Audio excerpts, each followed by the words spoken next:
ಸ್ನೇಹಿತರೆ, ಮುಂದಿನ ಕಾರ್ಯಕ್ರಮವಾಗಿ ಮುಂದಿನ ಅಂಶವಾಗಿ ಸಮಗ್ರ ಜೀವನ ಶೈಲಿಯಲ್ಲಿ ಇವತ್ತಿನ ಕಾರ್ಯಕ್ರಮದಲ್ಲಿ ಸರಿಯಾದ ರೋಗ ನಿರ್ಧಾರಣ, ಸರಿಯಾದ ರೋಗ ನಿರ್ಣಯ ಅನ್ನೋದು ಪ್ರಾಮುಖ್ಯತೆ. ಅಂದ್ರೆ ಈ ಅಂಶದ ಬಗ್ಗೆ ತಿಳ್ಕೊಳ್ಳೋಣ. ಯಾವುದೇ ರೋಗ ದೇಹದಲ್ಲಿ ಇದೆ ಅಂದ್ರೆ ಅದಕ್ಕೂ ಸರಿಯಾದ ಡಯಾಗ್ನೋಸಿಸ್, ಸರಿಯಾದ ನಿರ್ಣಯ ಆಗಿದೆಯಾ ಇಲ್ಲ, ಅದ್ರ ಪ್ರಕಾರ ಯಾವುದೇ ಮದ್ದು ಅಂದ್ರೆ ಒಂದು ಮೆಡಿಸಿನ್ ತಗೊಳ್ಳುವಾಗ ಮೊದಲನೇದಾಗಿ ಸರಿಯಾದ ಡಯಾಗ್ನೋಸ್ ಆಗಿರಬೇಕು. ಈಗ ಈ ಅಂಶದ ಬಗ್ಗೆ ಸ್ವಲ್ಪ ಕೂಲಂಕುಷವಾಗಿ ತಿಳ್ಕೊಳ್ಳೋ ಪ್ರಯತ್ನ ಮಾಡೋಣ. ಸ್ನೇಹಿತರೆ, ಏನಾಗ್ತಾ ಅಂದ್ರೆ ತುಂಬಾ ಈ ಇತ್ತೀಚಿನ ಕಾಲದಲ್ಲಿ ಅಂದ್ರೆ ಅಮೆರಿಕ ಆಗ್ಬೋದು, ಒಂದು ಡೆವಲಪ್ಡ್ ಕಂಟ್ರಿ ಅಲ್ವಾ, ಒಂದು ಒಂದು ಅಭಿವೃದ್ಧಿ ಹೊಂದಿರುವಂತ ಒಂದು ದೇಶ, ರಾಜ್ಯ. ಅದೇ ತರ ನಮ್ಮ ದೇಶದಲ್ಲಿ, ಭಾರತ ದೇಶದಲ್ಲಿ ಎಲ್ಲೇ ನೋಡಿದ್ರು ಏನಾಗ್ತಾ ಇದೆ ಅಂದ್ರೆ ಇತ್ತೀಚಿನ ಕಾಲದಲ್ಲಿ ಈ ಔಷಧವನ್ನು ಅನರ್ಥವಾಗಿ ತಗೊಂಡದು, ಅನರ್ಥವಾಗಿ ಒಂದು ಟೆಸ್ಟ್ ಮಾಡ್ಕೊಂಡದು, ಅದು ಅಗತ್ಯ ಇದೆಯಾ ಇಲ್ಲ ಅಂತ ಗೊತ್ತಿಲ್ಲ. ಹಾಗೆ ಹೋಗ್ತೀವಿ, ಡಾಕ್ಟರ್ ಹತ್ರ ಕೂತ್ಕೋತೀವಿ, ಯಾವುದೋ ಒಂದು ಮೆಡಿಸಿನ್ ತಗೊಂಡದು, ಮತ್ತೆ ಅನರ್ಥವಾಗಿ ಡಯಾಗ್ನೋಸಿಸ್ ಮಾಡ್ಕೊಡೋದು, ಇದೆಲ್ಲ ಮಾಡ್ತಾ ಇರ್ತೀವಿ. ಆದ್ರೆ ಅದರಿಂದ ನಿಮ್ಮ ದೇಹದ ಮೇಲೆ ಕೆಟ್ಟ ಪರಿಣಾಮ ಬರುತ್ತೆ. ಅರ್ಥ ಮಾಡ್ಕೊಳ್ಳಿ. ಅನರ್ಥವಾಗಿ ಯಾವುದೇ ಮೆಡಿಸಿನ್ ತಗೋಬಾರ್ದು, ಅನರ್ಥವಾಗಿ ಯಾವುದೇ ಟೆಸ್ಟಿಂಗ್ಗೂ ಹೋಗಬಾರ್ದು. ಅರ್ಥ ಮಾಡ್ಕೊಳ್ಳಿ. ಅದು ಅಷ್ಟು ಅಗತ್ಯವಿದ್ರೆ ಅವಾಗ ನೀವು ಪ್ರಯತ್ನ ಮಾಡಕ್ ಹೋಗಿ ಅವಾಗ ಸರಿಯಾಗುತ್ತೆ. ಆಮೇಲೆ ಈ ಔಷಧಗಳಿಂದ, ಈ ಔಷಧ ಯಾವುದೇ ಸೇವನೆ ಮಾಡಿದ್ರೆ ಅಂದ್ರೆ ಈ ಅಲೋಪತಿ ಮೆಡಿಸಿನ್, ಇಂಗ್ಲಿಷ್ ಮೆಡಿಸಿನ್ ಇದೆಲ್ಲ, ಇದು ಯಾವುದೇ ಸೇವನೆ ಮಾಡ್ತೀವಲ್ಲ, ಅದರಿಂದ ಒಂದು ಒಳ್ಳೆ ಪರಿಹಾರ, ಒಳ್ಳೆ ಪ್ರಭಾವ ನಮ್ಮ ದೇಹದ ಮೇಲೆ ತೋರಿಸ್ಬೋದು. ಅಂದ್ರೆ ಟೆಂಪರರ್ಲಿ, ಅದು ಅಶಾಶ್ವತವಾಗಿ ಟೆಂಪರರ್ಲಿ ಅಲ್ವಾ. ಆದ್ರೆ ಅದರಿಂದ ಬರುವಂತ ಹೆಚ್ಚು ಅಡ್ಡ ಪರಿಣಾಮಗಳಿದೆ ನೋಡಿ, ಅದು ನಾವು ಅಡ್ವರ್ಸ್ ಡ್ರಗ್ ರಿಯಾಕ್ಷನ್ಸ್ ಅಂತ ಕರಿತಾ ಇರ್ತೀವಿ. ಆದ್ರೆ ಕೆಟ್ಟ ಪರಿಣಾಮಗಳು ಅಂತ ಹೇಳ್ತೀವಿ. ಇದು ತುಂಬಾ ಹೆಚ್ಚಾಗಿರುತ್ತೆ. ಅದನ್ನ ಅರ್ಥ ಮಾಡ್ಕೋಬೇಕು. ಅದು ನಮ್ಗೆ ಅರ್ಥ ಆಗಲ್ಲ. ಅದಕ್ಕೋಸ್ಕರ ಏನ್ ಮಾಡ್ತೀವಿ, ಖಂಡಿತವಾಗಿ ಏನೋ ಸೇವನೆ ಮಾಡ್ತೀವಿ, ಅದರಿಂದ ಒಂದು ರಿಯಾಕ್ಷನ್ ಬರುತ್ತೆ. ಆ ರಿಯಾಕ್ಷನ್ ಅರ್ಥ ಆಗಲ್ಲ ನಮ್ಗೆ, ದೇಹದಲ್ಲಿ ಏನಾಗ್ತಾ ಇದೆ ಏನಾಗಿದೆ ಅಂತ ಅರ್ಥ ಆಗಲ್ಲ. ಆಮೇಲೆ ಮತ್ತೆ ಅದು ಹೋಗ್ತಾ ಹೋಗ್ತಾ ಹೋಗ್ತಾ ಅದು ಕ್ರಿಟಿಕಲ್ ಕಂಡೀಷನ್ಗೆ ಹೋಗ್ಬಿಡ್ತದೆ ಅಲ್ವಾ. ಇದೆಲ್ಲ ನಾವು ತಿಳ್ಕೊಂಡು, ನಾವು ಖಂಡಿತವಾಗಿ ಅಗತ್ಯ ಇದೆಯಾ ಅಗತ್ಯ ಇಲ್ಲ ಅಂತ ತಿಳ್ಕೊಂಡೆ ನಾವು ಯಾವುದೇ ಮದ್ದು ಅಂದ್ರೆ allopathy medicine, especially allopathy medicine ಅರ್ಥ ಮಾಡ್ಕೊಳ್ಳಿ. ಆಮೇಲೆ ಈ ಔಷಧ ಅಷ್ಟೇ ಎರಡು ತರ ಕೆಲಸ ಮಾಡುತ್ತೆ ಸ್ನೇಹಿತರೆ. ಒಂದು ಔಷಧ ಅದು ಅಡ್ಡ ಪರಿಣಾಮ ನಮ್ಮ ದೇಹ ಮೇಲೆ ಕಾಣಿಸ್ತಾ ಇರ್ತದೆ, ಪೇಷಂಟ್ ಗೊತ್ತಾಗುತ್ತೆ ಅಡ್ಡ ಪರಿಣಾಮ ಆಗಿದೆಯಾ ಅಂತ ಅಲ್ವಾ. ಎರಡನೇದು, ಈ ಅಡ್ಡ ಪರಿಣಾಮಗಳು ಬರುತ್ತೆ ದೇಹದಲ್ಲಿ, ಆದ್ರೆ ಅದನ್ನ ಡಿಟೆಕ್ಟ್ ಮಾಡಕ್ ಆಗಲ್ಲ. ಯಾರು ಡಿಟೆಕ್ಟ್ ಮಾಡ್ತಾರೆ? ಅದು ಮತ್ತೆ ನೀವು ಲ್ಯಾಬ್ಗೆ ಹೋಗಿ ಲ್ಯಾಬ್ರೇಟರಿಗೆ ಹೋಗಿ ಟೆಸ್ಟ್ ಮಾಡ್ಕೊಂಡ್ರೆ ಅವಾಗ ಗೊತ್ತಾಗತ್ತೆ, ಇಷ್ಟು ಅಡ್ಡ ಪರಿಣಾಮ ಆಗಿದೆಯಾ ಈ ಮೆಡಿಸಿನ್ ಇಂದ ಅಂತ ಅಲ್ವಾ. ನೋಡಿ, ನಾನು ಹೇಳ್ತೀನಿ, ಒಂದು ಜಸ್ಟ್ ಉದಾಹರಣೆ ಕೇಳ್ತಾ ಇದೆ. ಸ್ಟ್ಯಾಟಿಸ್ಟಿಕ್ಸ್ ಪ್ರಕಾರ ಈ ಅಮೆರಿಕಾದಲ್ಲಿ ಕಂಡಿಡಿರೋದೆ. ಅಂದ್ರೆ ಅಲ್ಲಿ ಒಂದೇ ಒಂದು ಫ್ಯಾಮಿಲಿ ಗೈಡ್ ಅಂತ ಇದೆ, ಫ್ಯಾಮಿಲಿ ಮೆಡಿಕಲ್ ಗೈಡ್ ಅಂತ ಪ್ರಚುರ ಮಾಡಿದ್ದಾರೆ. ಅದರಲ್ಲಿರುವಂತ ಈ ಅಂಶಗಳಲ್ಲಿ ನಾನು ಹೇಳ್ತಾ ಇದ್ದೀನಿ, ನಾನು ಸ್ವತಃ ಹೇಳ್ತಾ ಇಲ್ಲ. ಅರ್ಥ ಮಾಡ್ಕೊಳ್ಳಿ. ಏನಂತಂದ್ರೆ 40 ಔಷಧಗಳು ಆ ಒಂದು 40 ಮೆಡಿಸಿನ್ಸ್ ಇದೆ. ಅದು ಬಳಕೆ ಮಾಡಿದ್ರೆ ಅತಿಸಾರ ಬಂದ್ಬಿಡ್ತದೆ. ಅರ್ಥ ಮಾಡ್ಕೊಳ್ಳಿ. ಅದು ಬಳಕೆ ಮಾಡಿದ್ರೆ ಅತಿಸಾರವು ಶುರು ಆಗ್ಬಿಡ್ತದೆ ದೇಹದಲ್ಲಿ. ಮತ್ತೆ ಇನ್ನೊಂದು 40 ಮೆಡಿಸಿನ್ಸ್ ಇದೆ. ಅದು ಏನಾದ್ರೂ ನಾವು ಹೆಚ್ಚಾಗಿ ಬಳಕೆ ಮಾಡ್ತಾ ಹೋದ್ರೆ ನರಮಂಡಲನೇ ಎಫೆಕ್ಟ್ ಆಗತ್ತೆ, ನರಮಂಡಲ ವ್ಯವಸ್ಥೆನೇ ಎಫೆಕ್ಟ್ ಆಗತ್ತೆ, ನೋಡ್ಕೊಳ್ಳಿ. ಆಮೇಲೆ ಇನ್ನೊಂದು 20ಕ್ಕಿಂತ ಹೆಚ್ಚು ಮೆಡಿಸಿನ್ಸ್ ಇದೆ. ಇದೇನ್ ಮಾಡುತ್ತೆ ಗೊತ್ತಾ, ನಮ್ಮ ರಕ್ತದ ಕಾಯಿಲೆಗಳು ಬರ್ತದೆ, ಬ್ಲಡ್ ಡಿಸೀಸ್ ಸ್ಟಾರ್ಟ್ ಆಗ್ಬಿಡ್ತದೆ. ಅಂತ ಅಡ್ಡ ಪರಿಣಾಮಗಳು ಶುರು ಆಗುತ್ತೆ ದೇಹದಲ್ಲಿ. ಈ ತರ ನೋಡ್ತಾ ಹೋದ್ರೆ ಸ್ನೇಹಿತರೆ, ಅದಕ್ಕೋಸ್ಕರ ಎಷ್ಟೋ ಮೆಡಿಸಿನ್ಸ್ ಈಗಾಗಲೇ ಬ್ಯಾನ್ ಮಾಡ್ತಾ ಬಂದಿದ್ದಾರೆ. ಇತ್ತೀಚಿನ ಕಾಲದಲ್ಲಿ, ಇಂದಿನ ಕಾಲದಲ್ಲಿನೂ ಅಮೆರಿಕಾದಲ್ಲೇ, ಅಂತ ಡೆವಲಪ್ಡ್ ಕಂಟ್ರಿಯಲ್ಲಿ ಎಷ್ಟೋ ಮೆಡಿಸಿನ್ಸ್ ಬ್ಯಾನ್ ಮಾಡ್ತಾ ಬಂದಿದ್ದಾರೆ. ಯಾಕಂದ್ರೆ ಅಷ್ಟು ಅಡ್ಡ ಪರಿಣಾಮಗಳು ಹೆಚ್ಚಾಗಿದೆ ಅಲ್ವಾ. ಅದು ಅರ್ಥ ಮಾಡ್ಕೊಳ್ಳಿ. ಆಮೇಲೆ ಈ ಮೆಡಿಸಿನ್ಸ್ ಅಷ್ಟೇ ಸ್ನೇಹಿತರೆ, ವಯಸ್ಸು ಜಾಸ್ತಿ ಆಗ್ತಾ ಯಕೃತ್ತು ಮತ್ತೆ ನಿಮ್ಮ ಮೂತ್ರಪಿಂಡಗಳ ಸಾಮರ್ಥ್ಯಗಳು ಮತ್ತೆ ಈ ಹೃದಯ ಸಾಮರ್ಥ್ಯಗಳು ಕಡಿಮೆ ಆಗ್ತಾ ಬರ್ತದೆ. ಅರ್ಥ ಮಾಡ್ಕೊಳ್ಳಿ. ಏನಾಗುತ್ತೆ ಗೊತ್ತಾ, ಈ ವಯಸ್ಸು ಜಾಸ್ತಿ ಆಗ್ತಾ ಇರುವಾಗ ನಮ್ಮ ಈ ಯಕೃತ್ತು ಸಾಮರ್ಥ್ಯ, ಲಿವರ್ ಸಾಮರ್ಥ್ಯ ಅದು ಕಡಿಮೆ ಆಗ್ತದೆ. ಆಮೇಲೆ ಅದಕ್ಕೆ ಬರುವಂತ ರಕ್ತ ಸರಬರಾನು ಅದು ಕಡಿಮೆ ಆಗ್ತದೆ. ಆವಾಗ ಏನಾಗುತ್ತೆ, ನೀವು ಯಾವುದೇ ಮೆಡಿಸಿನ್ ತಗೊಂಡ್ರೆ ಅದು ಡೈಜೆಸ್ಟ್ ಮಾಡಕ್ಕೆ ಯಾರು ಬೇಕಾಗಿದೆ, ಡೈಜೆಷನ್ ಮಾಡ್ಬೇಕಾದ್ರೆ ಲಿವರ್ ಸಾಮರ್ಥ್ಯ ಇರಬೇಕು. ಆ ಲಿವರ್ ಸಾಮರ್ಥ್ಯ ಕಡಿಮೆ ಆಗ್ತಾ ಬರುವಾಗ ನೀವು ಮೆಡಿಸಿನ್ ತಗೊಂಡ್ರೆ ಏನಾಗ್ತದೆ, ಖಂಡಿತವಾಗಿ ಡೈಜೆಷನ್ ಆಗಲ್ಲ. ಇನ್ನೊಂದು, ಅದೇ ಸಮಯದಲ್ಲಿ ಈ ಕಿಡ್ನಿನೂ ಅಷ್ಟೇ, ಕಿಡ್ನಿನೂ ವಯಸ್ಸು ಜಾಸ್ತಿ ಆಗ್ತಾ ಇರುವಾಗ ಅದು ಸಾಮರ್ಥ್ಯ ಕಡಿಮೆ ಆಗ್ತಾ ಬರ್ತದೆ. ಮತ್ತೆ ಅದು ಯಾವುದೇ ನೀವು ಮೆಡಿಸಿನ್ ತಗೊಂಡಿದೆ ಅಂತ ಇಟ್ಕೊಳ್ಳಿ, ಅದನ್ನು ಜೀರ್ಣ ಆದ್ಮೇಲೆ ಯಾವ್ದಾವ್ದು ಲವಣಗಳು ಜೀರ್ಣ ಆಗಿಲ್ಲ, ಹಾಗೆ ಮಿಕ್ಕೋಗಿದೆ ಅಂದ್ರೆ ಅದೆಲ್ಲ ಏನ್ ಮಾಡ್ಬೇಕು, ಮೂತ್ರದಿಂದ ಆಚೆ ಕಡೆ ಕಲಿಸ್ಬೇಕಲ್ಲ. ಆ ಮೂತ್ರದಿಂದ ಆಚೆ ಕಡೆ ಕಲಿಸ್ಬೇಕಂದ್ರೆ ಎಲ್ಲಿಗೆ ಹೋಗ್ಬೇಕು, ಕಿಡ್ನಿ. ಮತ್ತೆ ಕಿಡ್ನಿ ಸಾಮರ್ಥ್ಯ ಈಗಾಗಲೇ ಕಡಿಮೆ ಆಗಿದೆ. ಅವಾಗ ನೀವು ಮತ್ತೆ ಮೆಡಿಸಿನ್ ತಗೊಂತಾನೆ ಇದ್ರೆ ಕಿಡ್ನಿ ಎಫೆಕ್ಟ್ ಆಗಿ ಮತ್ತೆ ಈ ಸ್ಟೋನ್ಸ್ ಅಂದ್ರೆ ನಮ್ಮ ಗಾಲ್ ಬ್ಲಾಡರ್ ಅಲ್ಲಿ ಮತ್ತೆ ಮೂತ್ರಸಯದಲ್ಲಿ ಎಲ್ಲ ಸ್ಟೋನ್ಸ್ ಫಾರ್ಮೇಶನ್ ಆಗ್ತಾ ಇದೆ ನೋಡಿ. ಅದೆಲ್ಲ ಆಗೋದು ಕಾರಣ ಏನಂದ್ರೆ ನಿಮ್ಮ ಕಿಡ್ನಿ ಸಾಮರ್ಥ್ಯ, ಈ ಲಿವರ್ ಸಾಮರ್ಥ್ಯ ಕಡಿಮೆ ಆಗಿದೆ. ಆದ್ರೂ ನೀವು ಮೆಡಿಸಿನ್ ತಗೊಂತಾ ಇದ್ರೆ ಹಿಂಗೆ ಆಗುತ್ತೆ, ಈ ತರನೇ ಆಗುತ್ತೆ ಸ್ನೇಹಿತರೆ. ಅರ್ಥ ಮಾಡ್ಕೊಂಡು ಸೊ ಅದು ನಾವು ಈ ಈ ದೇಹದಲ್ಲಿ ಇಂಥ ಅಡ್ಡ ಪರಿಣಾಮ ಆಗತ್ತೆ ಅಂತ ಹೇಳ್ಬಿಟ್ಟು ಅದು ತಿಳ್ಕೊಂಡು ನಾವು ಪಾಲನೆ ಮಾಡಬೇಕು. ಸೊ ಅನವಶ್ಯಕವಾಗಿ ಯಾವ ಮೆಡಿಸಿನ್ಸ್ ತಗೊಂಡೋಗಿ ಹೋಗ್ಬಾರ್ದು ಸ್ನೇಹಿತರೆ ಅದು. ಆಮೇಲೆ ನಮ್ಮ ದೇಶದಲ್ಲಿ ಏನಾಗ್ತದೆ, ಈ ಮಕ್ಕಳಿಗೆ ಮಕ್ಕಳಿಗೆ ಏನ್ ಮಾಡ್ತಾರೆ ಅಂದ್ರೆ ಈ ಕರ್ಲು ಸುದ್ದಿಗೆ ಅಂದ್ರೆ ದೊಡ್ಡ ಕರ್ಲು ಸುದ್ದಿಗೆ ಏನ್ ಮಾಡ್ತಾರೆ, ಒಂದು ಮೆಡಿಸಿನ್ ಫ್ರೀ ಆಗಿ ಕೊಡ್ತಾ ಇರ್ತಾರೆ ಅಲ್ವಾ. ಸೊ ಆ ಮೆಡಿಸನ್ ತಗೊಂತಾರೆ, ತಗೊಂಡಿದ ಮೇಲೆ ಸೊ ಅಂದ್ರೆ ಕರ್ಲು ಸುದ್ದಿ ಆಗ್ಬೋದು, ಆದ್ರೆ ಅದರಿಂದ ಅಡ್ಡ ಪರಿಣಾಮ ಹೇಗಿರುತ್ತೆ ಅಂದ್ರೆ ಎಲ್ಲಿ ಬೇಕಂದ್ರೆ ನೇರವಾಗಿ ಅದು ಯಕೃತ್ ಮೇಲೆ ಪ್ರಭಾವ ತೋರಿಸ್ತದೆ. ಯಕೃತ್ ಮೇಲೆ ಪ್ರಭಾವ ತೋರಿಸ್ತದೆ. ಅದು ಹೋಗ್ತಾ ಹೋಗ್ತಾ ಯಾವ ತರ ದಾರಿ ಕೊಡ್ತದೆ ಅಂದ್ರೆ ಅವರು ಆ ಯಕೃತಿ ತೊಂದರೆ ಆಗಿರ್ತದೆ, ಅವನಿಗೆ ಜೀರ್ಣ ಪ್ರಾಬ್ಲಮ್ಸ್ ಬರ್ತದೆ, ಜೀರ್ಣ ಮಾಡ್ಕೊಡೋದು, ತಿಂದಿರೋ ಆಹಾರ ಜೀರ್ಣ ಸರಿಯಾಗಿ ಆಗಲ್ಲ ಅಂತ ತೊಂದರೆಗಳು ಸ್ಟಾರ್ಟ್ ಆಗತ್ತೆ. ಆದ್ರೆ ನಾವೇನ್ ಮಾಡ್ತೀವಿ, ಅದಕ್ಕೆ ಮತ್ತೆ ಇನ್ನೊಂದು ಮೆಡಿಸಿನ್ ಕೊಡ್ತೀವಿ ಹೋಗಿ ಅಲ್ವಾ. ಅವಾಗ ಅದು ಹೋಗ್ತಾ ಹೋಗ್ತಾ ಇನ್ನು ಹೆಚ್ಚಾಗಿ ಅಡ್ಡ ಪರಿಣಾಮ ಶುರು ಆಗ್ಬಿಡ್ತದೆ. ಆದ್ರೆ ಅವರು ಡೈಟ್ ಅಲ್ಲಿ, ಅವ್ರ ಆಹಾರದಲ್ಲಿ ಏನಾದ್ರು ಬದಲಾವಣೆ ಮಾಡಿದೀವ ಅಂದ್ರೆ ಅವ್ರ ಆಹಾರದಲ್ಲಿ ನಾವು ಬದಲಾವಣೆ ಮಾಡಲ್ಲ, ಒಳ್ಳೆ ಡೈಟ್ ಕೊಡಲ್ಲ, ಅದು ನಮ್ಗೆ ಗೊತ್ತಿಲ್ಲ. ಯಾವುದೋ ಒಂದು ಮೆಡಿಸಿನ್ ಕೊಟ್ಟಿದ್ರು ಗೌರ್ಮೆಂಟ್ ಅವರು ಫ್ರೀ ಆಗಿ, ನಮ್ಮ ಕರ್ಲು ಸುದ್ದಿ ಮಾಡ್ಕೊಂಡಿದ್ವಿ, ಅದರಿಂದ ಅವನ ಯಕೃತ್ತು ತೊಂದರೆ ಆಯ್ತು, ಡೈಜೆಷನ್ ತೊಂದರೆ ಆಯ್ತು. ಹೋಗ್ತಾ ಹೋಗ್ತಾ ಅವನು ಲಾಂಗ್ ಟರ್ಮ್ ಪೇಷಂಟ್, ದೀರ್ಘಕಾಲ ಪೇಷಂಟ್ ಆಗ್ಬಿಡ್ತಾನೆ. ಆಮೇಲೆ ಏನು ಮಾಡೋಕ್ಕೂ ಆಗಲ್ಲ, ಅದು ತಿರುಗಿಸಕ್ಕೆ ಆಗಲ್ಲ, ಆ ಪರಿಸ್ಥಿತಿ ಆಗತ್ತೆ ಸ್ನೇಹಿತರೆ. ಸೊ ಈ ತರ ನೋಡ್ತಾ ಹೋದ್ರೆ ಸ್ನೇಹಿತರೆ, ನಾವು ಈ ನಿವಾರಗಳನ್ನ ಹೆಚ್ಚಾಗಿ ಸೇವಿಸಿದ್ರೆ ಏನಾಗುತ್ತೆ, ಹೃದಯ ಮೇಲೆ ಪ್ರತಿಕೂಲ ಪರಿಣಾಮ ಬೀರುತ್ತೆ. ಅಂತಿಮವಾಗಿ ಏನಾಗುತ್ತೆ ಗೊತ್ತಾ, ಈ ಹೆಚ್ಚು ನೋಡಿ, ಈ ನೋವು ನಿವಾರಣೆಗಂತ ನಾವು ಮೆಡಿಸಿನ್ ತಗೊಂತೀವಲ್ಲ, ಪೇಯ್ನ್ ಕಿಲ್ಲರ್ಸ್ ಅಂತ ಅಲ್ವಾ. ಆ ಪೇಯ್ನ್ ಕಿಲ್ಲರ್ಸ್ ತಗೊಂಡವಾಗ ಹೋಗ್ತಾ ಹೋಗ್ತಾ ಅದು ಹೃದಯ ಮೇಲೆ ಒಂಥರ ಅಡ್ಡ ಪರಿಣಾಮ ಬೀಳ್ತದೆ ಸ್ನೇಹಿತರೆ. ಅವಾಗ ನಿಮ್ಗೆ ಈ ರೊಮೆಟೆಡ್ ಆರ್ಥರೈಟಿಸು ಇಂಥದ್ದೆಲ್ಲ ಬರ್ತಾ ಇರ್ತದೆ, ರೊಮೆಟೆಡ್ ಆರ್ಥರೈಟಿಸು ಬರುತ್ತೆ. ಆಮೇಲೆ ಹೃದಯ ತೊಂದರೆಗಳು ಆಗ್ತದೆ. ನೀವು ಹೆಚ್ಚು ಈ ಪೇಯ್ನ್ ಕಿಲ್ಲರ್ಸ್ ತಗೊಂಡು ಹೋಗ್ತಾ ಇರ್ತೀವಲ್ಲ, ಆವಾಗ ಇಂಥ ಪರಿಣಾಮಗಳು ಬರ್ತದೆ. ಆಮೇಲೆ ಒಂದು ಉದಾಹರಣೆ ಹೇಳ್ತೀನಿ. ಒಂದು 1961 ಅಲ್ಲಿ ಒಂದು ಮೆಡಿಸಿನ್ ಇದೆ, ಥಾಲಿಡೊಮೈಡ್ ಅಂತ ಒಂದು ಔಷಧ. ಇದೇನ್ ಮಾಡ್ತಾ ಇದೆ ಅಂದ್ರೆ, ಸೊ ಇಂದಿನ ಕಾಲದಲ್ಲಿ ಈ ಮಹಿಳೆಯರಿಗೆ ಹೆಚ್ಚಾಗಿ ಕೊಡ್ತಾ ಇದ್ರು. ಯಾವ್ದ್ರಲ್ಲಿ, ನಮ್ಮ ಗರ್ಭಿಣಿ ಸ್ತ್ರೀಗಳಿಗೆಲ್ಲ ಕೊಡ್ತಾ ಇದ್ರು ಈ ಈ ಈ ಈ ಮೆಡಿಸನ್. ಇಲ್ಲಿ ಅಮೆರಿಕಾದಲ್ಲಿ ಎಲ್ಲ ಕೊಡ್ತಾ ಇದ್ರು. ಅದು ಹೋಗ್ತಾ ಹೋಗ್ತಾ ಏನಾಗಿದೆ ಅಂದ್ರೆ, ಅದು ಅಡ್ಡಪ್ಪನಾಗಿ ಹೆಂಗ್ ಶುರು ಆಗಿದೆ ಅಂದ್ರೆ, ಎಷ್ಟೋ ಪರೀಕ್ಷೆಗಳು ಮಾಡಿ ಅದು ಕಂಡಿಡಿದ್ದಾರೆ. ಏನಂತಂದ್ರೆ, ಈ ಮಗು ಒಳಗಡೆ ಅಂದ್ರೆ ದೇಹ ಫಾರ್ಮ್ ಆಗ್ತಾ ಹೋಗ್ತದಲ್ಲ, ದೇಹ ವ್ಯವಸ್ಥೆ ಆಗ್ತಾ ಹೋಗ್ತದಲ್ಲ, ಆ ದೇಹದಲ್ಲಿ ಆ ಅಂಗಗಳು ಸರಿಯಾಗಿ ಉತ್ಪನ್ನ ಆಗಲ್ಲ ಅಂತ ಪರಿಸ್ಥಿತಿಗೆ ಬಂದಿದೆ. ಅವಾಗ ಅವ್ರಿಗೆ ಗೊತ್ತಾಯ್ತು, ಓ ಇದು ಈ ಮೆಡಿಸಿನ್ ಇಂದ ಆಗಿದೆ ಅಂತ ಒಂದು ಸಂಶೋಧನೆ ಮಾಡಿ ಕಂಡುಹಿಡಿದು ಈ 1961 ಅಲ್ಲಿ ಈ ಮೆಡಿಸಿನ್ ಬ್ಯಾನ್ ಮಾಡ್ತಾರೆ ಅಮೆರಿಕಾದಲ್ಲಿ. ಅರ್ಥ ಮಾಡ್ಕೊಳ್ಳಿ. ಮೊದಲನೇದಾಗಿ ಎಷ್ಟೋ ಆಗ್ಲೇ ಮಿಲಿಯನ್ಸ್ ಆಫ್ ಪೀಪಲ್ ಅಂದ್ರೆ ಮಿಲಿಯನ್ಸ್ ಆಫ್ ಪೇಷಂಟ್ಸ್ ಕೊಟ್ಟಿರ್ತಾರೆ. ಈಗ ಅಡ್ಡ ಪರಿಣಾಮ ಇದೆ ಅಂತ ಮತ್ತೆ ಅದು ಬ್ಯಾನ್ ಮಾಡ್ತಾರೆ. ಅದೇ ತರ ನೋಡಿ, ಕರೋನಾ ವ್ಯಾಕ್ಸಿನ್ ನೀವು ನೋಡಿದ್ರಲ್ಲ, ಇತ್ತೀಚಿನ ಕಾಲದ ಏನಾಗಿದೆ, ಅಂದ್ರೆ ಯಾಕೆ ಈ ತರ ಆಗ್ತದೆ ಅಂದ್ರೆ ನಾನು ಹೇಳ್ತೀನಿ. ಈ ಅಲೋಪತಿಯಲ್ಲಿ ಅವ್ರಿಗೆ ಒಂದು ಸಮಯ ಇಲ್ಲ. ಎರಡನೇದು ಏನ್ ಮಾಡ್ತಾರೆ ಅಂದ್ರೆ, ದೇಹ ಅದೇ ಮಾನವ ದೇಹ ಮೇಲೆ ಟೆಸ್ಟ್ ಮಾಡಲ್ಲ ಅವ್ರು. ಏನ್ ಮಾಡ್ತಾರೆ, ಈ ಇಲಿ ಮತ್ತೆ ಯಾವುದೋ ರ್ಯಾಬಿಟ್ ಮತ್ತೆ ನಾಯಿ ಮೇಲೆ, ಹಂದಿ ಮೇಲೆ, ಇದ್ರ ಮೇಲೆ ಟೆಸ್ಟ್ ಮಾಡ್ತಾ ಹೋಗ್ತಾರೆ. ಯಾವುದೇ ಮೆಡಿಸಿನ್ ಕಂಡುಹಿಡಿದ್ರೆ ಅದು ಕರೆಕ್ಟ್ ಆಗ್ತದ? ಅದಕ್ಕಿರುವಂತ ಚೈತನ್ಯ ನಮ್ಗಿರೋ ಚೈತನ್ಯ ಒಂದೇ ಆಗ್ತದ? ಯಾವುದೇ ಒಂದು ಒಂದು ಜಂತು ಚೈತನ್ಯ ಮತ್ತೆ ಮಾನವನ ಚೈತನ್ಯ ಒಂದೇನಾ? ಕಾನ್ಸಿಯಸ್ನೆಸ್ ಒಂದೇನಾ? ಇಲ್ವಲ್ಲ. ಅವಾಗ ಹೇಗೆ, ಯಾವ ತರ ಯಾವುದೇ ನೀವು ಮೆಡಿಸಿನ್ ತಗೊಂಡೋಗಿ ಒಂದು ಇಲಿ ಮೇಲೆ, ಒಂದು ನಾಯಿ ಮೇಲೆ, ಒಂದು ಹಂದಿ ಮೇಲೆ ಚೆಕ್ ಮಾಡಿ ತಗೊಂಡು ಬಂದು ಮಾನವನ ಕೊಟ್ಟರೆ ಕೆಲಸ ಆಗತ್ತಾ? ಆಗಲ್ಲ. ಅದೇ ಪ್ರಾಬ್ಲಮ್ ಇಲ್ಲಿ ಆಗ್ತಾ ಇರೋದು. ಎಲ್ಲಿ ಅಲೋಪತಿ ಮೆಡಿಸಿನ್ ಇಂದ ಇದು ತೊಂದರೆಗಳು. ಅರ್ಥ ಮಾಡ್ಕೊಳ್ಳಿ. ಈಗಾಗಲೇ ಇತ್ತೀಚಿನ ಕಾಲದಲ್ಲಿ ಕರೋನಾ ಬಂತು. ಕರೋನಾದಲ್ಲಿ ಏನ್ ಮಾಡಿದ್ದಾರೆ ಹೇಳಿ, ಹೆಚ್ಚಾಗಿ ಕರೋನಾ ವ್ಯಾಕ್ಸಿನೇಷನ್ ಕೊಡ್ತಾ ಹೋದ್ರು. ಒಂದು dose, second dose, booster dose ಎಲ್ಲ ಕೊಡ್ತಾ ಹೋದ್ರು.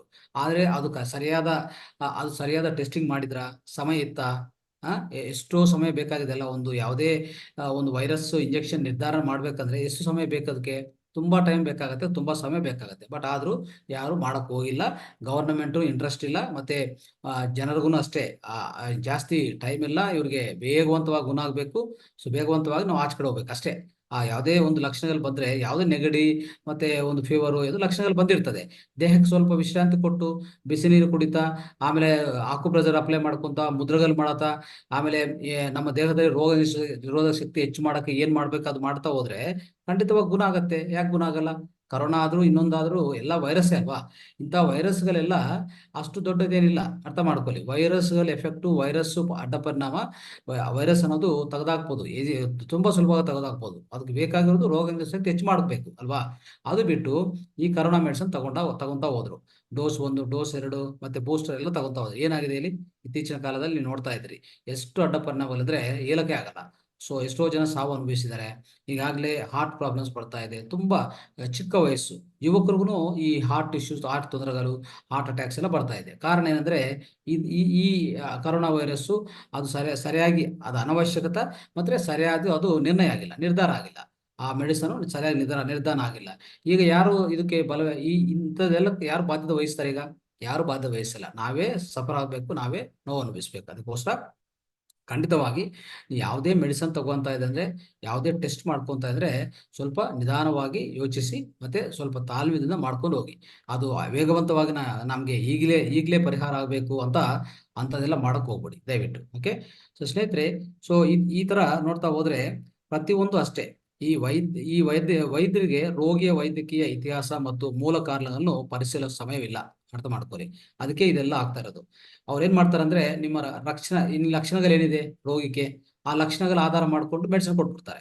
ಈಗಾಗಲೇ ಇಂದಿನ ಕ್ಲಾಸಲ್ಲಿ ನಾವು ಎಷ್ಟು ಮಾಹಿತಿ ತಿಳ್ಕೊಂಡಿದ್ದ ಬಗ್ಗೆ ಏನಂತಂದ್ರೆ, ನಮ್ಮ ಪ್ರತ್ಯಾಮ್ನಾಯ ರೋಗ ಆರೋಗ್ಯ ಪದ್ಧತಿಯಲ್ಲಿ ಏನಿದೆ, ಪ್ರತ್ಯಾಮ್ನಾಯ ಆರೋಗ್ಯ ಪದ್ಧತಿಗಳೆಲ್ಲ ತಿಳ್ಕೊಂಡಿದ್ವಿ. ಅಂತ ಪದ್ಧತಿಗಳಲ್ಲಿ ನೀವು ಅವಲಂಬಿಸ್ಕೊಳ್ಳಿ. ಅದು ಬಿಟ್ಟು ಅಲೋಪತಿಗೆ ಹೋದ್ರೆ ಅಲ್ಲಿ ಅವ್ರು ನೀವು ಕೂತ್ಕೊಂಡ ತಕ್ಷಣ ನಿಮ್ಮ ರೋಗ ಲಕ್ಷಣಗಳು ನೋಡ್ತಾರೆ ಅಷ್ಟೇ, ರೋಗಿ ನೋಡಲ್ಲ ಅವ್ರು. ನಾನೇನ್ ಹೇಳ್ತೀನಿ ಅಂದ್ರೆ, ರೋಗಿಗೆ ಮದ್ದು ಕೊಡಿ, ರೋಗ ಲಕ್ಷಣಕ್ಕೆ ಮದ್ದು ಕೊಡಕ್ ಹೋಗ್ಬೇಡಿ ಅಲ್ವಾ. ರೋಗ ಲಕ್ಷಣಗಳು ನನಗೂ ಹೆಡ್ಡೇಕ್ ಇದೆ, ನಿನಗೂ ಹೆಡ್ಡೇಕ್ ಇದೆ, ಇಬ್ರು ಹೆಡ್ಡೇಕ್ ಒಂದೇ ಮೆಡಿಸಿನ್ ವರ್ಕ್ ಆಗತ್ತಾ? ಆತರ ವರ್ಕ್ ಆಗಲ್ಲ ಯಾವಾಗ್ಲೂ. ನೀವೇನ್ ಮಾಡ್ಬೇಕು, ರೋಗಿನ ಟೆಸ್ಟ್ ಮಾಡ್ಕೊಳ್ಳಿ, ರೋಗಿನ ಕೂರಿಸಿ ಮತ್ತೆ ನಿಧಾನವಾಗಿ ಮಾತಾಡಿ, ಅವ್ರ ತಾಳ್ಮೆಯಿಂದ ಪ್ರತಿಯೊಂದು ರೆಕಾರ್ಡ್ ಮಾಡ್ಕೊಳ್ಳಿ, ಪ್ರತಿಯೊಂದು ಅರ್ಥ ಮಾಡ್ಕೊಳ್ಳಿ. ಅವ್ರಿಗೆ ಯಾಕೆ ಹೆಡ್ಡೇಕ್ ಬಂದಿದೆ, ನಿನ್ನೆ ಏನು ಊಟ ತಿಂದಿದ್ದಾನೆ, ನಿನ್ನೆ ಏನು ಪರಿಸ್ಥಿತಿಗಳಿತ್ತು, ನಿನ್ನೇನಾದ್ರೂ ಒಂದು ಸ್ಟ್ರೆಸ್ ಅಂದ್ರೆ ಒಂದು ಒತ್ತಡ ಜಾಸ್ತಿ ಆಯ್ತಾ, ಯಾವ್ದಿಂದ ಒತ್ತಡ ಆಗಿದೆ, ಇದೆಲ್ಲ ಪ್ರತಿಯೊಂದು ತಿಳ್ಕೊಬೇಕು. ಇದು ಅಲೋಪತಿಯಲ್ಲಿ ಆಗಲ್ಲ, ಸಾಧ್ಯವಾಗಲ್ಲ. ಮತ್ತೆ ಎಲ್ಲಿ ಸಾಧ್ಯವಾಗತ್ತೆ? ಹೋಮಿಯೋಪತಿಗೆ ಹೋಗಿ, ಅಲ್ಲಿ ಕೂರಿಸ್ತಾರೆ, 1 ಗಂಟೆ ಕಾಲ ನಿಮ್ ಬಗ್ಗೆ ಚರ್ಚೆ ಮಾಡ್ತಾರೆ. ನಿಮಗೆ ಪೂರ್ತಿ ರೋಗ ನಿರ್ಧಾರ ಮಾಡೋಕ್ ಮುಂಚೆ ರೋಗ ಲಕ್ಷಣಗಳು, ರೋಗಿನ ಅರ್ಥ ಮಾಡ್ಕೊಂಡದು, ಅವನ ಪರಿಸ್ಥಿತಿಗಳು, ಅವನ ಸುತ್ತು ವಾತಾವರಣ ಹೇಗಿದೆ, ಹೆಂಗಿದೆ, ಯಾಕೆ ಬಂದಿದೆ, ಏನ್ ಆಹಾರ ಸೇವನೆ ಮಾಡಿದಾನೆ, ಪ್ರತಿಯೊಂದು ಪೂರ್ತಿ ಕೂಲಂಕಷವಾಗಿ ತಿಳ್ಕೊಂಡು ಆಮೇಲೆ ಮದ್ದು ನಿರ್ಣಯ ಮಾಡ್ಬೇಕು. ಅಂದ್ರೆ ಒಂಥರ ಇದು ಒಳ್ಳೆ ಡಯಾಗ್ನೋಸಿಸ್ ಸಿಸ್ಟಮ್ ಇದೆ. ಅದಕ್ಕೆ ನಾನು ಹೇಳ್ತಾ ಇದ್ದೀನಿ, ಸರಿಯಾದ ರೋಗ ನಿರ್ಧಾರಣ ಆಗ್ಬೇಕು ಫಸ್ಟ್, ಮೊದಲನೇದಾಗಿ. ಯಾವುದೇ ಮೆಡಿಸಿನ್ ತಗೊಳಕ್ ಮುಂಚೆ ಅದಾಗ್ಬೇಕು ಅಲ್ವಾ. ಸೊ ಇದೇ ತರ ನೋಡಿ, ಈಗ ಆಯುರ್ವೇದಕ್ಕೆ ಹೋಗಿ, ಆಯುರ್ವೇದದಲ್ಲಿ ಏನ್ ಮಾಡ್ತಾರೆ, ಅಲ್ಲಿ ಮೊದಲನೇದಾಗಿ ಯಾವುದೇ ಒಂದು ವ್ಯಾಧಿಗೆ ಒಂದು ರೋಗಕ್ಕೆ ಮದ್ದು ಕೊಡೋಕ್ ಮುಂಚೆ ಏನ್ ಮಾಡ್ಬೇಕಂದ್ರೆ, ಆಯುರ್ವೇದದಲ್ಲಿ ಮಾಡುವಂತ ಒಂದು ಅದ್ಭುತವಾದ ಪದ್ಧತಿ ಏನಂದ್ರೆ, ನಿಮ್ಮ ದೇಹ ತತ್ವ ಅರ್ಥ ಮಾಡ್ಕೊತಾರೆ. ಮೊದಲನೇದಾಗಿ ನಿಮ್ಮ ದೇಹ ತತ್ವ, ಅದು ಒಂದು ಪಲ್ಸ್ ಅಂದ್ರೆ ನಾಡಿ ಪರೀಕ್ಷೆಯಿಂದ ಅರ್ಥ ಮಾಡ್ಕೊತಾರೆ. ಅಲ್ಲಿ ಏನಾಗತ್ತಂದ್ರೆ, ನಿಮ್ದು ಏನ್ ತತ್ವ, ಪ್ರಕೃತಿ ಏನು, ನಿಮ್ಮ ದೇಹ ಪ್ರಕೃತಿ ಏನು, ಒಂದು ವಾತ ಇದೆಯಾ, ಪಿತ್ತ ಇದೆಯಾ, ಕಫ ಇದೆಯಾ ಅಂತ ಅರ್ಥ ಮಾಡ್ಕೊತಾರೆ. ಅದು ಪ್ರಕಾರ ಅವಾಗ ಮದ್ದು ನಿರ್ಣಯ ಮಾಡ್ತಾರೆ. ಅದ ಪ್ರಕಾರ ಏನ್ ಮಾಡ್ತಾರೆ, ಒಂದು ಆಹಾರ ಪಥ್ಯ ಕೊಡ್ತಾರೆ, ಅದ್ರ ಜೊತೆಗೆ ಒಂದು ಮದ್ದು ಕೊಡ್ತಾರೆ, ಮೆಡಿಸಿನ್ ಕೊಡ್ತಾರೆ. ಸೊ ಯಾವುದೋ ಒಂದು ಅಂದ್ರೆ ಸಸ್ಯದಿಂದ ಮಾಡಿರುವಂತ ಒಂದು ಮೆಡಿಸಿನ್ಸ್ ಕೊಡ್ತಾರೆ. ಖಂಡಿತವಾಗಿ ನಿಮಗೆ ವಾಸಿ ಆಗತ್ತೆ, ಅದರಲ್ಲಿ ಏನು ಸಂಶಯನೇ ಇಲ್ಲ ಅಲ್ವಾ. ಸೊ ಇಂಥ ಪರಿಸ್ಥಿತಿಗಳು ಇರ್ತದೆ ಸ್ನೇಹಿತರೆ, ಇದೆಲ್ಲ ನಾವು ಅರ್ಥ ಮಾಡ್ಕೋಬೇಕು. ಈ ತರ ನಾವು ಮಾಡ್ತಾ ಹೋದ್ರೆ ಪ್ರತಿಯೊಂದು ಅಂದ್ರೆ, ಸೊ ಖಂಡಿತವಾಗಿ ನಮ್ಗೆ ಒಳ್ಳೆ ಅಂದ್ರೆ ಇದೆಲ್ಲ ಮಾಡಿದ ಮೇಲೆ ಒಳ್ಳೆ ಮದ್ದು ಸಿಗತ್ತೆ, ಆ ಮದ್ದು ಚೆನ್ನಾಗಿ ಕೆಲಸ ಮಾಡುತ್ತೆ. ಇದು ನಾವು ನೋಡ್ಬೇಕಾಗಿರೋದು. ನೋಡಿ, ಇನ್ನೊಂದು, ಈ ಮಕ್ಕಳ ವಿಷಯದಲ್ಲಿ ಒಂದು ಅರ್ಥ ಮಾಡ್ಕೋಬೇಕು. ಏನಾಗತ್ತೆ ಗೊತ್ತಾ, ಮಕ್ಕಳಿಗೆ ಅವ್ರು ಎಕ್ಸ್ಪ್ರೆಸ್ ಮಾಡಕ್ ಆಗಲ್ಲ, ಏನ್ ತೊಂದರೆ ಆಗ್ತಾ ಇದೆ ದೇಹ ಹೊರಗಡೆ ಅರ್ಥ ಮಾಡ್ಕೊಳಕ್ ಆಗಲ್ಲ. ಅವಾಗ ನೀವು ಚಿಲ್ಡ್ರನ್ ಡಾಕ್ಟರ್ಸ್ ಹತ್ರ ಹೋದ್ರೆ ಅವ್ರೇನ್ ಮಾಡ್ತಾರೆ ಗೊತ್ತಾ, ಅವರು ಸುಮ್ನೆ ಒಂದು ಶಾರ್ಟ್ ಇನ್ ಡಾರ್ಕ್ ಅಂತ ಹೇಳ್ತೀವಲ್ಲ, ಅಂದ್ರೆ ಒಂದು ಕತ್ತಲಲ್ಲಿ ಒಂದು ಏನೋ ಪ್ರಯತ್ನ ಮಾಡೋದಷ್ಟೇ. ಆ ಕತ್ತಲಲ್ಲಿ ಒಂದು ಪ್ರಯತ್ನ, ಆ ಪ್ರಯತ್ನ ಫಲಿಸ್ಬೋದು, ಅದು ವಿಕಟಿಸ್ಬೋದು, ಹೇಳಕ್ಕಾಗಲ್ಲ. ಆದ್ರೆ ಖಂಡಿತವಾಗಿ ಮಾಡ್ತಾರೆ. ಆ ಶಾರ್ಟ್ ಇನ್ ಡಾರ್ಕ್ ಅಂತ ಹೇಳ್ತೀವಿ. ಅದೇನಂದ್ರೆ, ಯಾವ್ದೋ ಒಂದು ಮೆಡಿಸಿನ್ ಕೊಡ್ತಾರೆ ಅಷ್ಟೇ, ಆಗ್ಲಿ ನೋಡೋಣ. ಅದೇ ಯಾಕಂದ್ರೆ ಮಕ್ಳು ಹೇಳಕ್ ಆಗಲ್ಲ, ಒಂದು ಫೀವರ್ ಬಂದಿದೆ, ಯಾಕೆ ಬಂದಿದೆ, ಏನಕ್ಕೆ ಬಂದಿದೆ, ಅವ್ರು ಹೇಳಕ್ ಆಗಲ್ಲ, ಅವ್ರಿಗೆ ಎಕ್ಸ್ಪ್ರೆಷನ್ ಆಗಲ್ಲ. ಚಿಕ್ಕ ಮಕ್ಳು ನಾನು ಹೇಳ್ತಾ ಇರೋದು ಅಲ್ವಾ, ಒಂದು 2-3 ವರ್ಷ, ಅವ್ರಿಗೆ ಮಾತುಗಳೇ ಇಲ್ಲ, ಇನ್ನು ವರ್ಡ್ಸೇ ಬರ್ತಾ ಇಲ್ಲ, ಮಾತುಗಳು ಇನ್ನೂ ಬಂದಿಲ್ಲ ಅಂತ ಇಟ್ಕೊಳ್ಳಿ. ಅವಾಗ ಆಗುವಂತ ಸಮಸ್ಯೆಗಳಿದೆಲ್ಲ. ಅದಕ್ಕೋಸ್ಕರ ಇಂಥ ಮಕ್ಳಿಗೂ ಅಷ್ಟೇ ನಾವೇನ್ ಮಾಡ್ಬೇಕಂದ್ರೆ, ಈ ಕೊಡುವಂತ ಮೆಡಿಸಿನ್ಸು, ಈ ಆಂಟಿಬಯೋಟಿಕ್ಸ್ ಕೊಡೋದು, ಇನ್ನೊಂದು ಮಾಡೋದು, ಇದೆಲ್ಲ ಮಾಡಬಾರ್ದು ಸ್ನೇಹಿತರೆ. ಸೊ ಇನ್ನು ಹೆಚ್ಚಾಗಿ ನಾವು ಅರ್ಥ ಮಾಡ್ಕೊಂಡು ಆ ಮಕ್ಕಳನ್ನ ನಿಧಾನವಾಗಿ ಅಂದ್ರೆ ಅರ್ಥ ಮಾಡ್ಕೊಂಡು ಅವ್ರಿಗೆ ಸ್ಲೋ ಡೋಸ್ ಕೊಡ್ತಾ ಹೋಗ್ಬೇಕು. ಅದನ್ನು ಸೊ ಖಂಡಿತವಾಗಿ ಎಷ್ಟು ಸ್ಲೋ ಇರ್ಬೇಕಂದ್ರೆ ಹೆಚ್ಚು ಪರಿಣಾಮ ತೋರಿಸ್ಬಾರ್ದು ಅಂತ, ಆ ಥರ ಮಾಡ್ಬೇಕು ಬಿಟ್ಟು ಸೊ ಸಡನ್ ಆಗಿ ಒಂದು ಆಂಟಿಬಯೋಟಿಕ್ಸ್ ಕೊಡೋದು, ಇನ್ನೊಂದು ಕೊಡೋದು, ಅದೆಲ್ಲ ಮಾಡಬಾರ್ದು. ಅದೆಲ್ಲ ಕೊಟ್ರೆ ಅದು ಪರಿಣಾಮ ಬೇರೆ ತರ ಇರ್ತದೆ ಸ್ನೇಹಿತರೆ, ಅದು ಅರ್ಥ ಮಾಡ್ಕೊಳ್ಳಿ. ಆ ಪರಿಣಾಮ ಬೇರೆ ತರ ಇರ್ತದೆ, ಆಮೇಲೆ ಅದು ಮತ್ತೆ ತಿರ್ಗಾ ನಾವು ವಾಪಸ್ಸು ತಗೊಂಡ್ ಬರಕ್ ಆಗಲ್ಲ ಅಂತ ಪರಿಸ್ಥಿತಿ ಬರುತ್ತೆ, ಅರ್ಥ ಮಾಡ್ಕೊಳ್ಳಿ. ಸೊ ಆತರ ಪ್ರತಿಯೊಂದು ನಾವು ಅರ್ಥ ಮಾಡ್ಕೊಂಡು ನಿಧಾನವಾಗಿ ಈ ಡಯಾಗ್ನೋಸಿಸ್ ಮಾಡ್ತಾ ನಾವು ಮುಂದಕ್ಕೆ ಹೋಗ್ಬೇಕು ಬಿಟ್ಟು ಇನ್ನು ಬೇರೆ ದಾರಿ ಇಲ್ಲ ಇದಕ್ಕೆ ಸ್ನೇಹಿತರೆ. ಇನ್ನು ಏನಾಗತ್ತಂದ್ರೆ ನೋಡಿ, ಈ ಕೋಲ್ಡ್ ಅಂದ್ರೆ ಒಂದೊಂದ್ಸಲ ನಾವೇನ್ ಮಾಡ್ತೀವಿ, ದೇಹದಲ್ಲಿ ಈ ಕೋಲ್ಡ್ ಅಂದ್ರೆ ನೆಗಡಿ ಬರುತ್ತೆ, ನೆಗಡಿ, ಶೀತ, ಕೆಮ್ಮು ಇದೆಲ್ಲ ಬರ್ತಾ ಇರ್ತಲ್ಲ, ಇದು ನಾವು ಟ್ರೀಟ್ಮೆಂಟ್ ಮಾಡಕ್ ಹೋಗ್ತೀವಿ. ಆದ್ರೆ ಒಂದೊಂದ್ಸರಿ ದೇಹದಲ್ಲಿರುವಂತ ಹೆಚ್ಚು ಹೆಚ್ಚು ಉಷ್ಣದಿಂದ ಕೋಲ್ಡ್ ಬರುತ್ತೆ, ಗೊತ್ತಾ? ಹೆಚ್ಚು ಉಷ್ಣದಿಂದನೂ ಕೋಲ್ಡ್ ಬರ್ತಾ ಇರ್ತದೆ. ಮತ್ತೆ ಈ ಹೆಚ್ಚು ಉಷ್ಣನು ನಾವೇನ್ ಮಾಡ್ತೀವಿ, ನಾವು ತಪ್ಪಾಗಿ ಅರ್ಥ ಮಾಡ್ಕೊ ಅಂದ್ರೆ ತಪ್ಪಾಗಿ ಡಯಾಗ್ನೋಸಿಸ್ ಮಾಡ್ತೀವಿ. ಏನಂತಂದ್ರೆ ಹೆಚ್ಚು ಉಷ್ಣ ಆಯ್ತಲ್ಲ ದೇಹದಲ್ಲಿ, ಸೊ ಅದು ಅರ್ಥ ಮಾಡ್ಕೊಳಲ್ಲ. ಏನ್ ಮಾಡ್ತೀವಿ ಅಂದ್ರೆ ಕೋಲ್ಡ್ ಆಗಿದೆಲ್ಲ, ಆ ಕೋಲ್ಡ್ ಆಗಿದಕ್ಕೋಸ್ಕರ ಉಷ್ಣ ಜಾಸ್ತಿ ಮಾಡಕ್ ಹೋಗ್ತೀವಿ ಅಲ್ವಾ. ಸೊ ಕೋಲ್ಡ್ ಆಗಿದ ತಕ್ಷಣ ನಾವೇನ್ ಅರ್ಥ ಮಾಡ್ಕೊಂತೀವಿ, ದೇಹದಲ್ಲಿ ಉಷ್ಣ ಜಾಸ್ತಿ ಮಾಡ್ತಾ ಹೋಗೋದು. ಆದ್ರೆ ಈಗಾಗಲೇ ಕೋಲ್ಡ್ ಬಂದಿರೋದೇ ಉಷ್ಣದಿಂದ ಅಂತ ಅರ್ಥ ಮಾಡ್ಕೊಳ್ಳಿ. ಸೊ ಅದನ್ನು ಸರಿಯಾಗಿ ನಿರ್ಧಾರ ಮಾಡಿದಿದ್ರೆ ಆ ಟ್ರೀಟ್ಮೆಂಟ್ ಕೊಡೋದು ಈಸಿ ಆಗ್ತಾ ಇತ್ತು. ಈಗ ನೀವೇನ್ ಮಾಡಿದ್ರಿ, ಮತ್ತೆ ಹೆಚ್ಚು ಉಷ್ಣ ಮಾಡಕ್ ಹೋಗ್ತಾ ಇದ್ರಿ, ಯಾಕಂದ್ರೆ ಕೋಲ್ಡ್ ಆಗಿದೆ ಅಂತ ಪರಿಸ್ಥಿತಿ ನೀವು ನಿಮ್ಮ ದೇಹದಲ್ಲಿ ಕಲ್ಪಿಸ್ಕೊಂತೀರಿ ಅಲ್ವಾ. ಅವಾಗ ಅದು ಹೋಗಿ ಹೋಗಿ ಏನಾಗ್ತದೆ ಗೊತ್ತಾ, ಹೆಚ್ಚಾಗಿ ಹೋಗಿ ಹೋಗಿ ಕೊನೆಯದಾಗಿ ಈ ನಮ್ಮ ಅಲರ್ಜಿಗಳು ಸ್ಟಾರ್ಟ್ ಆಗೋದು, ಆಸ್ಮಾ ಸ್ಟಾರ್ಟ್ ಆಗೋದು, ಮತ್ತೆ ಹೆಚ್ಚಾಗಿ ಆ ಶೀತ ಜಾಸ್ತಿ ಆಗ್ತದೆ, ಇನ್ನೂ ಜಾಸ್ತಿ ಆಗ್ತಾನೆ ಹೋಗ್ತದೆ, ಅರ್ಥ ಮಾಡ್ಕೊಳ್ಳಿ. ಆ ಕೋಲ್ಡ್ ಈಗಾಗಲೇ ನಿಮ್ಮ ದೇಹದಲ್ಲಿ ತುಂಬಾ ಕೋಲ್ಡ್ ಇದೆ, ಆ ಕೋಲ್ಡ್ ಸಪ್ರೆಸ್ ಮಾಡ್ತಾ ಹೋಗ್ತೀರಿ ಅಲ್ವಾ. ನೀವು ಇನ್ನು ದೇಹದಲ್ಲಿ ಹೆಚ್ಚು ಉಷ್ಣ ಮಾಡ್ತಾ ಹೋಗ್ತೀರಿ, ಯಾಕಂದ್ರೆ ಶೀತ ಆಗಿದೆ ಅಂತ. ಬಟ್ ಅದು ಕೊನೆಯದಾಗಿ ಒಂದು ಹೆಂಗೆ ಪರಿವರ್ತನೆಗೊಳಿಸ್ಕೊಂತದೆ ಅಂದ್ರೆ ಒಂದು ಅಲರ್ಜಿ ಆಗಿ, ಆಸ್ಮಾ ಆಗಿ, ಹೆಚ್ಚು ಇನ್ನು ರೊಮೆಟೆಡ್ ಆರ್ಥರೈಟಿಸ್ ಇಂಥ ಬೇರೆ ಬೇರೆ ಪರಿಣಾಮ ಶುರು ಆಗುತ್ತೆ. ಸೊ ಈ ತರ ನಾವು ನೋಡಿದ್ರೆ ಖಂಡಿತವಾಗಿ ನಾವು ನಿರ್ಧಾರ ಮಾಡುವಾಗನೇ ನಮ್ಮ ನಾಡಿ ಪರೀಕ್ಷೆ ಆಗಲಿ ಇನ್ನೊಂದಾಗ್ಲಿ ಖಂಡಿತ ಸರಿಯಾದ ನಿರ್ಧಾರ ಮಾಡಿದ್ರೆ ಈ ತೊಂದರೆಗಳು ಬರಲ್ಲ, ಅರ್ಥ ಮಾಡ್ಕೊಳ್ಳಿ. ಸೊ ಈಗ ಪ್ರತಿಯೊಂದು ನಾವು ನೋಡ್ಬೇಕು ಸ್ನೇಹಿತರೆ. ಆಮೇಲೆ ಇನ್ನೊಂದು ನೋಡಿ, ಸೊ ಇನ್ನೊಂದು ನಾವು ಅರ್ಥ ಮಾಡ್ಕೋಬೇಕು.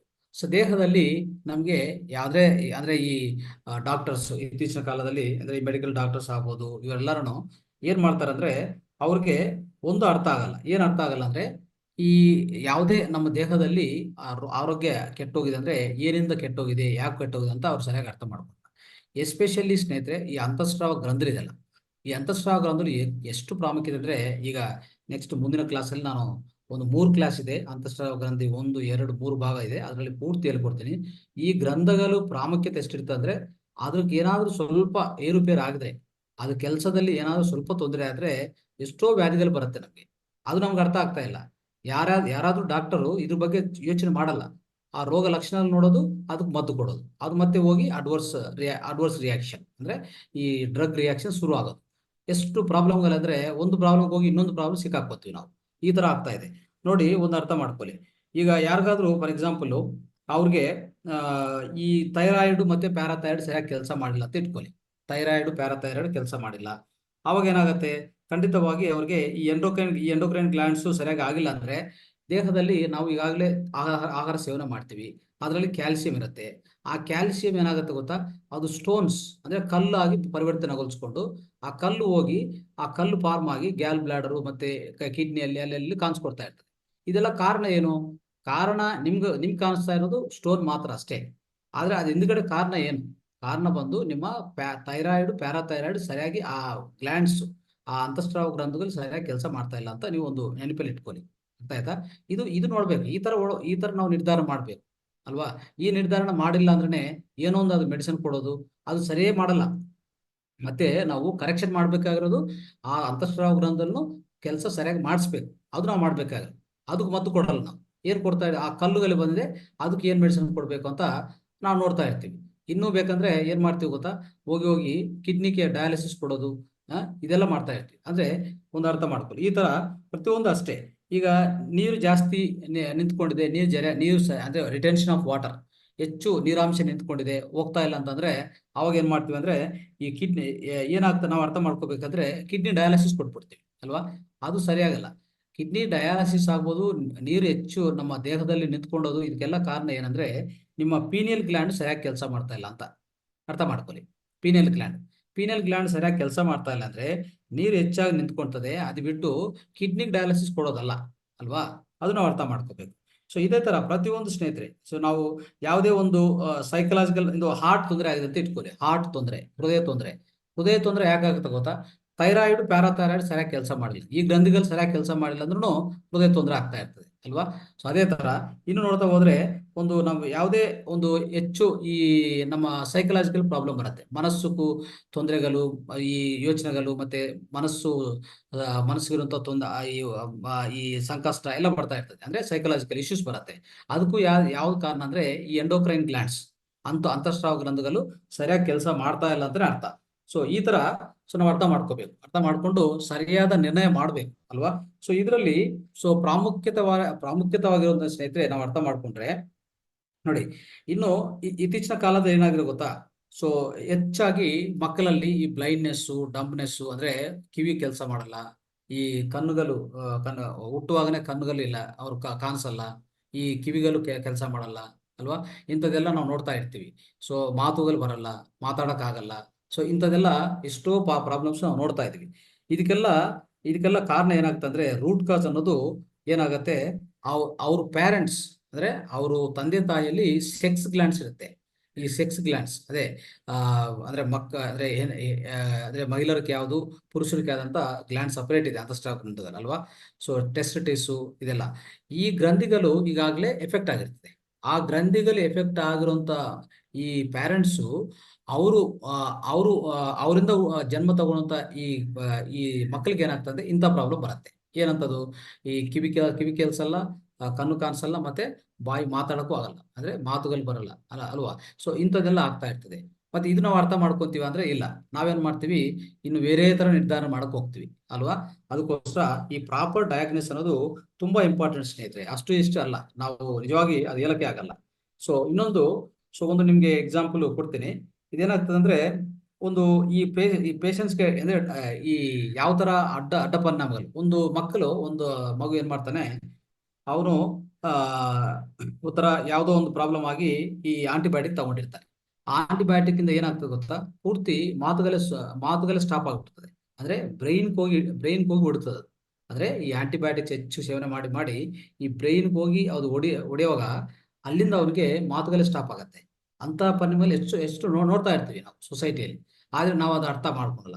ಅಂದ್ರೆ ಈ ಆಂಟಿಬಯೋಟಿಕ್ಸ್ ಕೊಡೋದು ನಾವು ಅವ್ನ ಬೇಗವಂತವಾಗಿ ಆಚೆ ಕಡೆ ತಗೊಂಡ್ ಬರ್ಬೇಕಂತ ಇರ್ತೀವಿ ಬಿಟ್ಟು, ಅವನ ರೋಗ ನಿರೋಧಕ ಶಕ್ತಿ ಸ್ವಲ್ಪ ಹೆಚ್ಚು ಮಾಡಿ, ಸ್ವಲ್ಪ ತಾಳ್ಮೆದಿಂದ, ಪೇರೆಂಟ್ಸು ಅಷ್ಟೇ, ಮಕ್ಕಳು ಅಷ್ಟೇ, ಯಾರಾದ್ರೂ ಸ್ವಲ್ಪ ತಾಳ್ಮೆದಿಂದ ಅವನಿಗೆ ಇರುವಂತ ರೋಗ ನಿರೋಧಕ ಶಕ್ತಿ ಹೆಚ್ಚು ಮಾಡಿ ಅಷ್ಟೇ.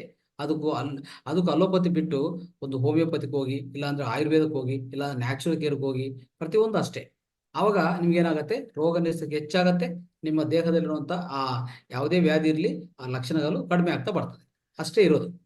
ಈ ತರ ನಮ್ಮ ದೇಹವನ್ನು ನೋಡ್ಕೋಬೇಕಾಗತ್ತೆ.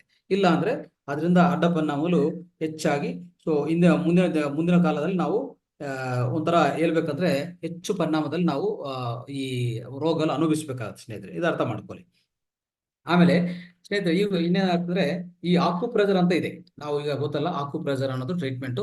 ಇದು ಹೇಗಿರುತ್ತೆ ಅಂದ್ರೆ, ಒಂಥರ ಈ ಡಿಸೀಸ್ ಅನ್ನು, ವ್ಯಾಧಿ ನಿರೋಧಿಸಬಹುದು, ಮತ್ತೆ ವ್ಯಾಧಿನ ಒಳ್ಳೆ ಡಯಾಗ್ನೋಸಿಸ್ ಮಾಡ್ಕೋಬಹುದು, ನಿರ್ಧಾರ ಮಾಡ್ಕೋಬಹುದು ಇದರಲ್ಲಿ ಅಲ್ವಾ? ಮತ್ತೆ ಎಷ್ಟೋ ವ್ಯಾಧಿಗಳನ್ನು ಈ ಆಕ್ಯುಪ್ರೆಷರ್ ಅಲ್ಲಿ ನಾವು ಒಂಥರ ಕ್ಯೂರ್ ಮಾಡ್ಕೋಬಹುದು, ಅಂದ್ರೆ ನಿವಾರಣೆ ಮಾಡ್ಕೋಬಹುದು ಅಲ್ವಾ?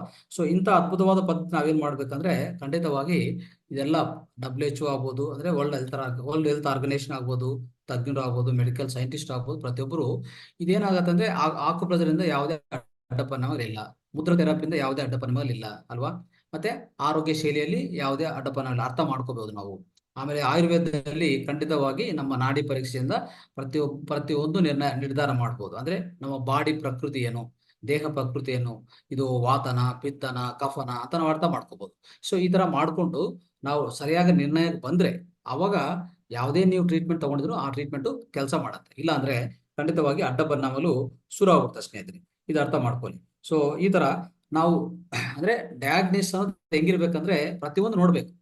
ಹೆಚ್ಚಾಗಿ ಎಂಡೋಕ್ರೈನ್ ಗ್ಲ್ಯಾಂಡ್ ಸ್ನೇಹಿತರೆ, ಅಂತಃಸ್ರಾವ ಗ್ರಂಥಿಗಳು, ಇದನ್ನು ಸರಿಯಾಗಿ ಅರ್ಥ ಮಾಡ್ಕೋಬೇಕು. ಅಂತಃಸ್ರಾವ ಗ್ರಂಥಿಗಳಲ್ಲಿ ಯಾವುದೇ ತೊಂದರೆ ಆದ್ರೆ ದೇಹಕ್ಕೆ ರೋಗ ಖಂಡಿತ ಉಂಟಾಗತ್ತೆ, ಅರ್ಥ ಮಾಡ್ಕೊಳ್ಳಿ.